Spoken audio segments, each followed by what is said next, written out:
Yes, so welcome to the channel, welcome to Instagram, welcome to YouTube, welcome to Facebook, welcome to LinkedIn. Excellent. So, because we haven't done this in quite some time, and I'm talking about Instagram Live, and that's where we're going to be taking most of our questions because we haven't done it in a while. And my 10 o'clock appointment got cancelled. So, hey, what's better than getting on and answering some questions and answers so that I know on the Facebook, sometimes it gets very difficult. We are not able to answer so many questions that are there.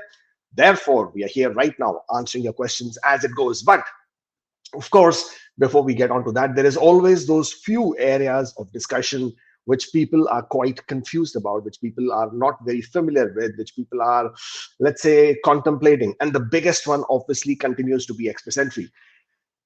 Well, I mean, I like to speculate. I mean, why not? I mean, speculation brings in so much of excitement. It brings in so much of anticipation.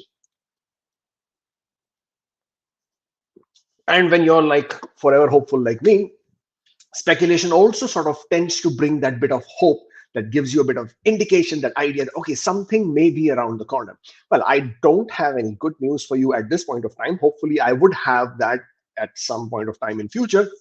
But for the time being, all I can say is that the express entry draws are looking good. Express entry by itself is looking good. Hopefully, it will continue to progress and continue to reduce the scores. But by and large, the horizon has a bit of a gray on it.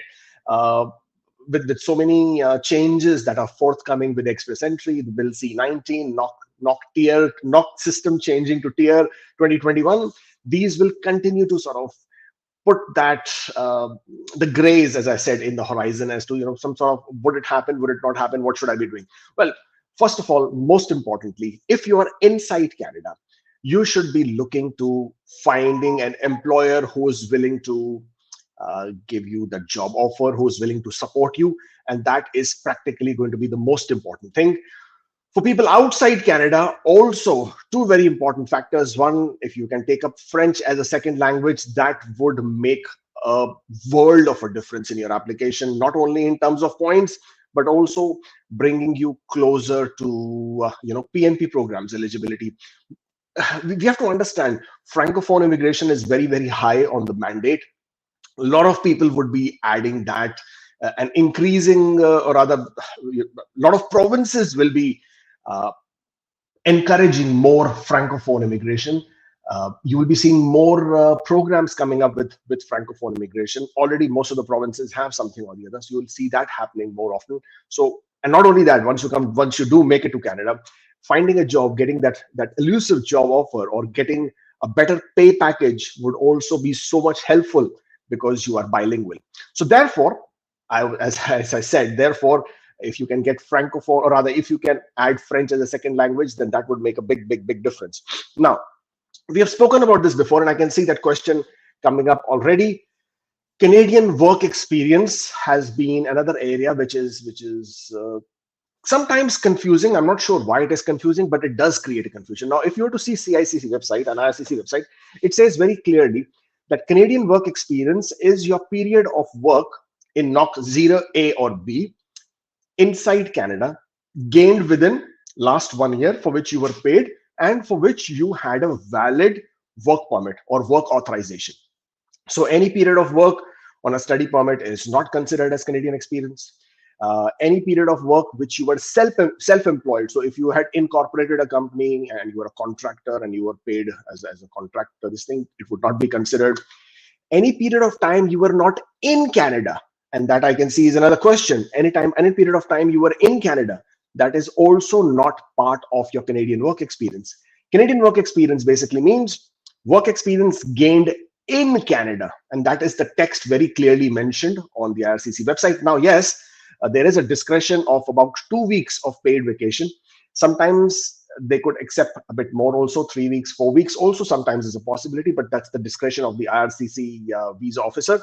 But by and large, if you are looking to claim points for Canadian work experience, please make sure it's the period of work inside Canada, not outside Canada. I know COVID brought with it a lot of work from home options. A lot of you were able to go back to India, were able to go back to your home countries and work from there. And you are considering that you were paid your Canadian salary, your taxes were deducted, and therefore that's Canadian work experience. No, period of work in Canada is what is Canadian work experience. So that's the first question that has been cleared out. Now the second one is about the police clearances. Now police clearances again is another big one which continues to be confusing. And for the umpteenth time, let's take it from the top. All right. If you are applying for a police clearance for your country of residence, so for example, you are in India, your country of residence in your application is India. You're submitting your application from while you're inside India, so you need a police clearance from only India. That police clearance, whenever you do get it, will be valid for 6 months from the time of the issue. Okay.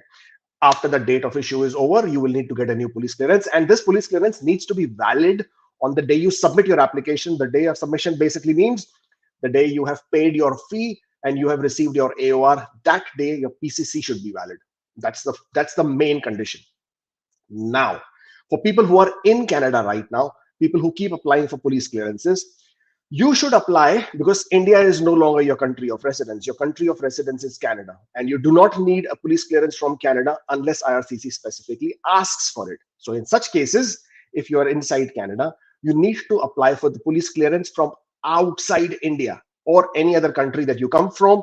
You need to apply for a police clearance from outside that country because your police clearance must cover your entire duration of stay in that country. That is the most important factor. And that police clearance remains valid until your next visit to that country. Now, I also know that the IRCC website is very confusing because it says for the period of time that you have lived for 6 months in a row, and that is so until you go back and you need to sort of stay there for 6 months or more in a row, that's when you need a new PCC. That is not true. You will have your application again be refused. I know a lot of TikTok videos. I've seen a lot of Instagram videos, and I cringe when I see those videos and all those people who are giving all that kind of advice without understanding and realizing. Police clearance basically is to do your criminality checks.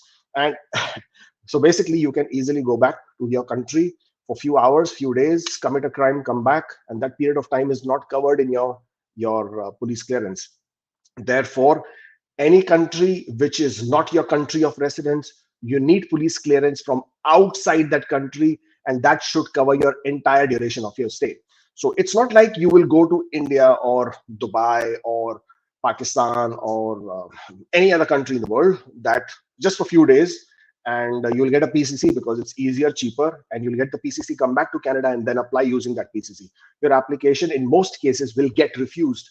Don't do that. Okay.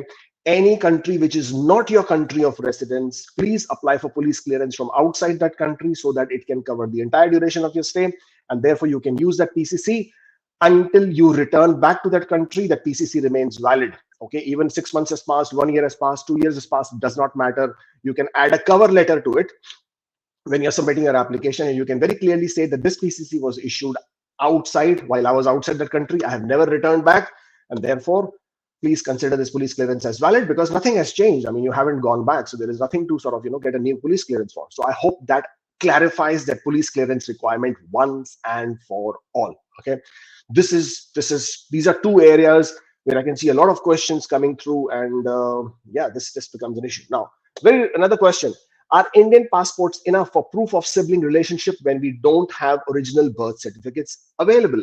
Yes, it's possible. They will accept it.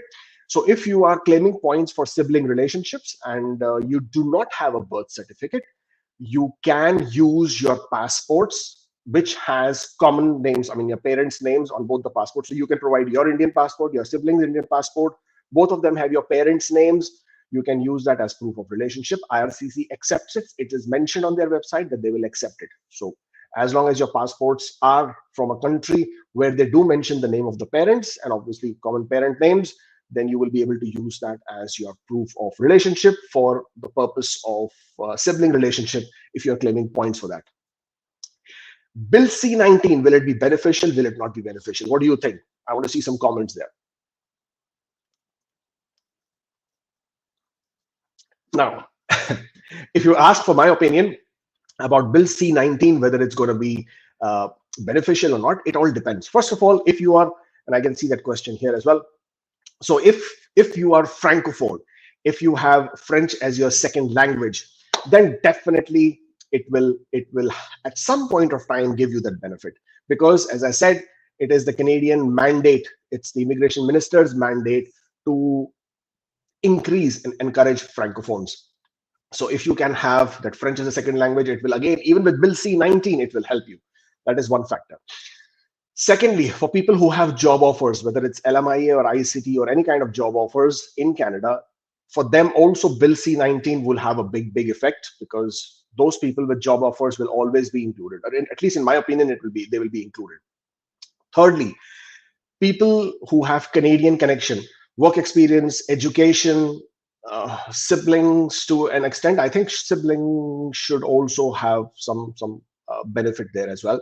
Those will also have some factor points. And as it is, we are also thinking, or rather, we are also rather anticipating that IRCC at some point of time will come up with a new version of Express Entry, where they would have revised points for language, education, work experience, Canadian work experience, Canadian education, job offer. This is what we're looking at. I'm not saying whether the points will be increased or how much they will be increased by, but there is this very high anticipation, because it's already been mentioned by them in the 39-page document, where they said that they are looking to revise Express Entry and provide a new version of Express Entry at some point of time. So that's all going to happen. So Bill C-19 categories are only going to be announced next year in January, when the Parliament is back in the session. And once those categories are announced, we will have so much better understanding. Right now, we can only speculate. And speculation, I mean, as much as it can give you a bit of hope, it can also demotivate you, because you might start speculating everything negative. So that's the con of, or rather the bad thing about speculation. But but again, with Bill C-19, there will be the winners and there will be the losers. Now, when I'm saying losers, I do not mean anybody is a loser as such, but not everybody is going to win in that equation. Bill C-19 is meant to target certain groups of people, certain categories of people. So if you're not in that category, obviously you will be the one who will be losing out on that. And there is no way you can do anything about it until those categories are announced. At a future date, you may be able to align your work experience with the category that is being annotated as preferred or in demand. But until that happens, you wouldn't know, and you can't do anything about it. This is, yesterday we were having this live discussion with Stephen Murins, and we said the same thing, or rather he also said the same thing, that this is like going back into 2014 and before that, when IRCC had the programs which were occupation specific. So if you had work experience in a specific occupation, you had 1 year of work experience in Canada, and bang, you were eligible to apply for Canadian PR under CEC. We are almost going back into the same thing what Australia does as well. They have priority over certain occupations. Only those occupation, or rather those people who have completed work experience in those occupations, those are the ones who are being invited. So we are pretty much moving into the same direction or a similar direction, and it looks like that's the way it's going to go. So with Bill C-19 coming in, we will only know once that happens. But yes, French speakers would have an advantage. Certain occupations, and I can definitely at this point of time see IT being at the forefront of being in demand. IT, finance, certain industry types, these will all be in the forefront and of course healthcare. I mean, how can I sort of forget healthcare? These industries will always be in the forefront because there is that much huge demand within the market itself for these occupations. But again, we'll have to wait till January when these occupations are announced. Of course, next week, we are also expecting the new immigration levels plan, immigration quotas to be announced. Once that gets announced, once those numbers are released, we will know if IRCC is looking to make any changes with 2023 quotas. At this point of time, 2023, we know that they will be looking to invite about 75,000 people under the FHS, Federal High Skilled, which is Express Entry. Trust me, it's not a big number. I know a lot of you are anticipating some draws and the numbers to fall down, the scores to drop, but trust me, 75,000 is not a very big number. 75,000 is a small number with a reason, because 75,000 does not mean that many ITAs, it means that many people. 75,000 people, when you divide it by 2.23, that's the equation we take in terms of how many applications versus number of people. and then the number of people whose ITAs get refused or other applications get refused, how many people decline their ITA. You're looking at roughly 45,000 ITAs to meet the demand of about 75,000 people. As I said, that's not a lot. This year's quota is already done and finished for IRCC. That doesn't mean that the draws will stop, because these draws that are happening, the express entry draws that are happening, they are to bring in the people in the next year, 2023. They already have a surplus of 20,000 people against the quota for next year. Okay, so that's the numbers because of the backlogs and how many people they could invite. This year's quota was 55,000. They had at the start of this year about 75,000 people who they had to process. 55,000, let's say, got cleared. 20,000 is a surplus, which will go against the quota next year. So next year's quota is effectively reduced to almost 55,000 people, which, as you can see with the numbers, is not a very big number for them to sort of fill up. So if you're asking me how the scores are going to be, and I can see so many questions, whether it's on YouTube, whether it's on the applications, on the posts on Instagram as well. I don't see the scores dropping a lot. Again, first of all, we have to see how the scores, or rather how the whole express entry will play out in combination, in tandem with Bill C-19. Will they be conducting separate draws against Bill C-19? Will the Bill C-19 be a separate draw? Will they still continue with the generic draws in express entry? These are the two things which are unknown at this point of time, and we will only know once they've actually announced and made some news. But for the time being, for this point, let's first take it, one step at a time. Bill C-19 is a bit far away. Let's say 6 months away. So for the next 6 months, we should be able to hope and expect that they would continue to conduct the regular express entry draws. With the regular express entry draws, my first concern, or my biggest concern, is November. I am petrified of this month of November, and for the only reason that I don't think anybody else I've spoken to thinks that. I think I may be the only stupid guy who has been talking. Sometimes with speculation, it can backfire. It can sort of poof, come back on your face. It's like an egg splattered on your face. And for this time, I hope that is true. I hope this is an egg on my face, because it's I'm the only one who has been talking about the fact that there is a possible pause in the draws next month. And the reason why I keep saying that is because the system that IRCC is using, the GCMS system, the GC key system, or whatever you want to call it, is not the best. It's as good as a relic. It's a 10-year-old system. That's when they started developing it, when it was finally launched in 2015. There are so many glitches in the system, and they have to make this big, humongous, massive change of the NOC tier system. They still have to change the regulations, the ERPA and the ERPR. That hasn't been changed. The ministerial instructions have to be changed. That hasn't been done. I haven't seen any updates from IRCC on any of their notices. There is nothing. The only things that I'm seeing is the provinces having paused their draws to align their systems with express entry or with the new NOC system. I'm not seeing anything from IRCC, and that is what scares me the most, because they will just come up with the notice one fine day, and then they will give us time. And that is the time which I'm most scared of, because I expect that in order for them to accommodate or incorporate all these changes in express entry, they have to pause the draws. They cannot continue with the draws. It cannot happen. For example, British Columbia basically has thrown everybody out of their pool because they have to align their systems, so that basically whoever had the profile in their pool, they're out. They will have to redo their profiles.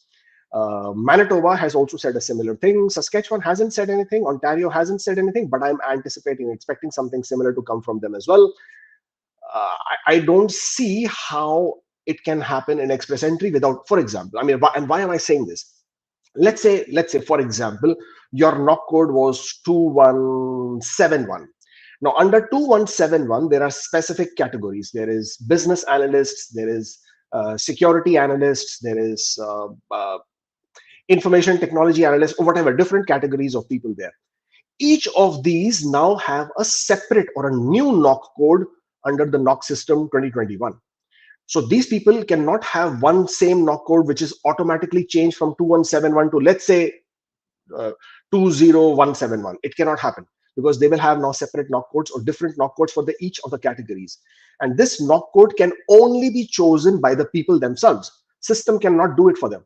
because system doesn't know what their duties and responsibilities is. System does not know what their job description is. Because the people have to do it themselves, there are 240,000 people in the express entry pool. They have to give time to the people. They have to sort of tell them, okay, we have now implemented the system, go ahead and go and make the changes. And everybody is not going to do it overnight. It will take a bit of time. I mean, just imagine, just to tell you that, they are going to have proof of funds increase, and to make that change, they're giving you 2 months time. And how can they not give you enough time to make your changes in the express entry for the knock? So two things will happen.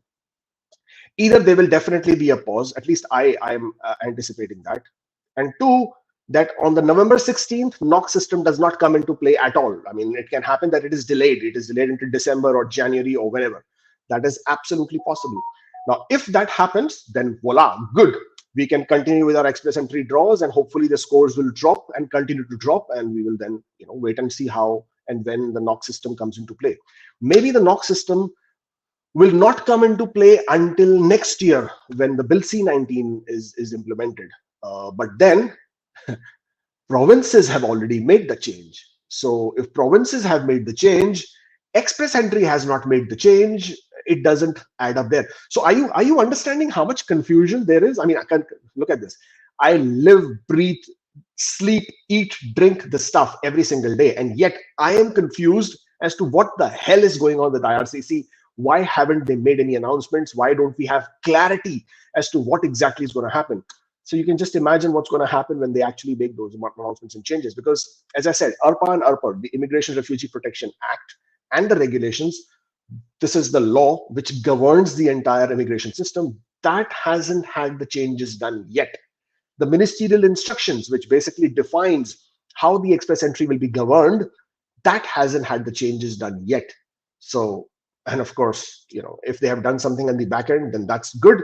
But if not, then that is something which you and I will have to wait and watch. But that's pretty much it that I wanted to sort of, very quickly discuss with you this morning. The questions continue, but you know what? If I mean, obviously there are so many questions. I obviously cannot answer all of them at this point of time because my next appointment starts in exactly 5 minutes, and I would going to sort of rush for that one. But if I haven't answered your question, obviously post them in the comments below, and I will definitely come back and try and answer to as many as I can. And in the meantime, if you're trying to think about the scores, and before I leave, let me quickly give you what I think the score speculations are. So for example, if the express entry draws continue the way they are continuing right now, let's say every 2 weeks the draw happens, there is no pause, everything good, and IRCC continues to increase incrementally the number of invitations. I don't think they will continue to increase because at some point of time they have to cap. Already 4750 that they've issued this week is more than what they would have done under regular circumstances, because the latest memo that was shared by Stephen Nurens from IRCC through the ATIP notes said that they wanted to reach the figure of 4,250 invitations by December 2022. They've already reached 4,750 in October. What does that mean? Does that mean that they're not following their own memo? That's obviously, that's for sure. And if they've already reached 4,750, have they done that because they expect there is going to be a pause, and that's the reason they have cleared out? And again, these things keep confusing you as to what exactly are they going to play. But let's say if they continue with the draw, let's say 4,750 is capped. Let's say they start issuing 5,000 invitations, which is going to be a good thing. Because if they start issuing 5,000 invitations, the next draw will see the 490s getting cleared out. If the 490s is cleared out by the next draw, then you come into the month of November and December, and you now are into 480s. Now, 480s has a lot of candidates. You are about 10,000 people there. To clear 10,000 people, you need at least 4 draws. And why am I saying 4 draws? Why am I not saying 2 draws? Because express entry pool is dynamic. People keep getting added. Just in this last draw, though 500 and above had already cleared out, but this draw, 1,700 people were added. That is with score of 500 plus, as well as the provincial nominees. So with 1,700 getting added with 500 plus, that puts a pressure on the express entry pool. Similarly, as we move forward to clear the 480s, that's about 10,000 people in the express entry pool at this point of time. In my opinion, it will take about 4 draws, because you have to also calculate the number of people which will keep getting added. And that is considering they will continue to do 5,000 draws, 5,000 invitations per draw. That's a lot of invitations to sort of send out. And with that, if it's 4 draws, then you are seeing the scores going below 480 somewhere in the month of, if everything stays the same, somewhere in the month of Jan, towards Jan end or Feb. Again, lots of ifs, lots of buts, lots of speculation. So 480s should hit by November, December. If everything stays the same, there is no pause, and the number of invitations is at least 5,000, you should see 480s and 480s being hit November or December. From there on, it will take at least 2 months, 2.5 months for the 480s to be cleared. So you are then from there on seeing December, January. So you have February or March when you can start seeing scores in the high 470s. That is what it will take. And that is what to basically answer to so many people who have been asking the question about when can their score see the light of the day for an ITA. But this was a good impromptu session. It was nice catching up with all of you. And we shall do this again. Thank you for joining in. Let me get this one out. Right. And for you guys on YouTube, well, you're here, give us a like if you're still here, because likes are always good because they get the video out to more and more people. And if you want to book an appointment, then that's the link. We can always discuss one-on-one and see what exactly is your concern that we can sort out. And don't forget to subscribe to the channel if you want to see those numbers going up as well. But take care, all the best, and I shall see you tomorrow for our weekly live roundup.